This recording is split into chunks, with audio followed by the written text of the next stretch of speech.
2024년 세무사 1차 61회 회계학개론 33번을 설명하겠습니다. 33번은 원가 추정에 관한 문제로 여기에서는 누적평균학습 곡선 모형에 의하여 제조원가를 추정합니다.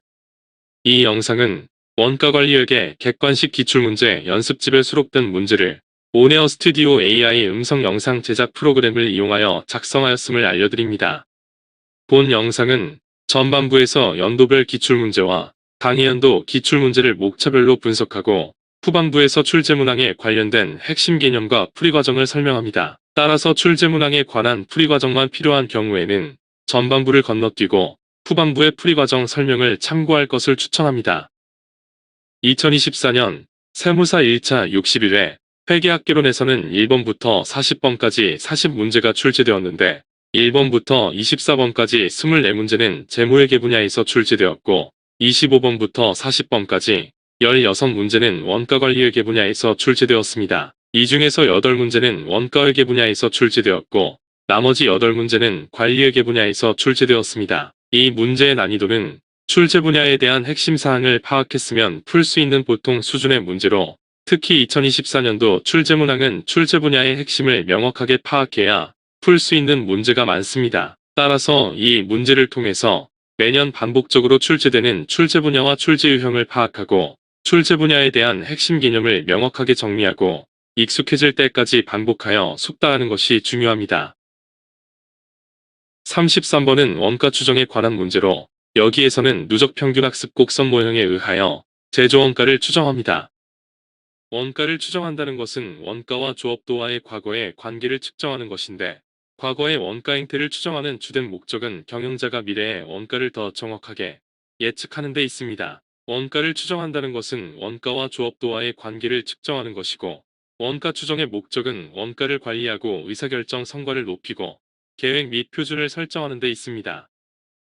원가 추정은 원가와 조업도와의 관계를 측정하는 것인데 원가 추정 방법은 선형원가 함수로 추정하는 방법과 비선형원가 함수로 추정하는 방법이 있습니다. 선형원가 함수를 추정하는 대표적인 방법으로는 고저점법과 회귀분석법이 있고 비선형원가 함수를 추정하는 대표적인 방법으로는 학습곡선 또는 경험곡선 모형이 있습니다. 다음은 2010년부터 2024년까지 세무사 1차 시험에서 출제된 문제를 목차별로 분류한 것입니다. 이 자료를 보고 매년 반복적으로 출제되는 출제 분야를 확인하고 출제 유형을 파악하는 데 활용하기 바랍니다.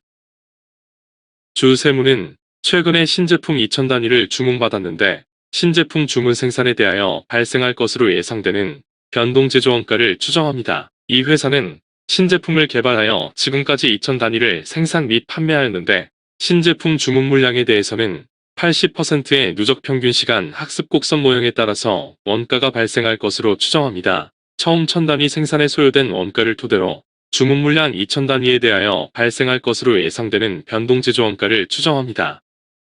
학습곡선 효과는 누적 생산량이 증가함에 따라 추가적으로 투입되는 단위당 직접 노무 시간이 감소하는 현상인데 생산에 투입되는 원자재와 작업자의 기술이 향상되고 작업 방법이나 작업도구, 공정설계, 제품 설계, 공정설계 등이 지속적 개선됨으로 인해 나타납니다.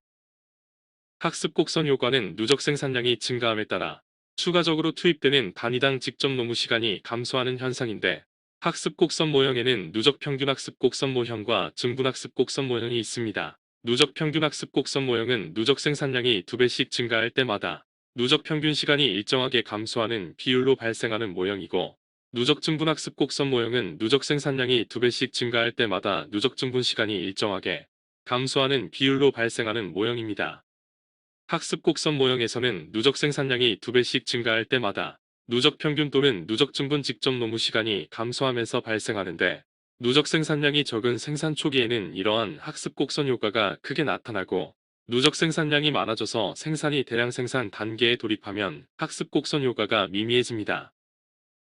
주 세무는 최근에 신제품 2000단위를 주문받았는데 신제품 주문 생산에 대하여 발생할 것으로 예상되는 변동제조원가를 추정합니다. 누적평균시간 학습곡선 모형은 누적 생산량이 2배씩 증가하면 단위당 평균 시간이 일정 비율로 감소하면서 발생하는 현상으로 여기에서는 누적 생산량이 2배씩 증가하면 누적 평균 시간이 80% 발생하고 있습니다. 누적 생산량이 처음 1000단위일 때 누적 총노무 시간이 1000시간이기 때문에 누적 평균 시간은 1시간이고 누적 생산량이 2배가 증가한 2000단위일 때 학습률이 80%이기 때문에 누적 평균 단위당 노무 시간은 종전의 80%인 0.8시간이고 누적 생산량 2000단위에 단위당 평균 시간 0.8시간을 곱한 누적 총노무 시간은 1600시간이고 여기에 시간당 임률 2000원을 곱한 누적 노무 원가는 320만원입니다. 누적 생산량이 2000단위에서 2배가 증가한 4000단위일 때 누적 평균 생산량 단위당 노무 시간은 종전의 0.8시간의 80%인 0.64시간이고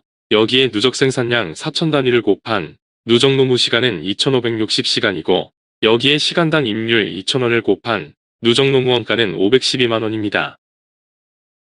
이 회사의 신제품 생산량이 1000단위, 2000단위, 4000단위의 직접 노무 원가는 각각 200만원, 320만원, 512만원이고 변동제조 간접 원가는 직접 노무 원가의 50%이기 때문에 각각 100만원, 160만원, 256만원입니다. 반면 직접 재료 원가는 생산량에 비례하여 발생하기 때문에 각각 40만원, 80만원, 160만원이고 총 변동제조 원가는 각각 340만원, 560만원, 928만원입니다. 고정제조 간접 원가는 생산량과 관계없이 일정하게 320만원이 발생합니다. 신제품 2000단위의 주문 물량에 대한 증분 변동제조 원가는 누적 생산량 2000단위에 560만원에서 누적 생산량 4000단위에 928만원으로 증가하였기 때문에 신제품 주문에 대해 발생할 것으로 예상되는 변동제조 원가 총액은 368만원으로 이 문제의 정답은 4번 368만원입니다.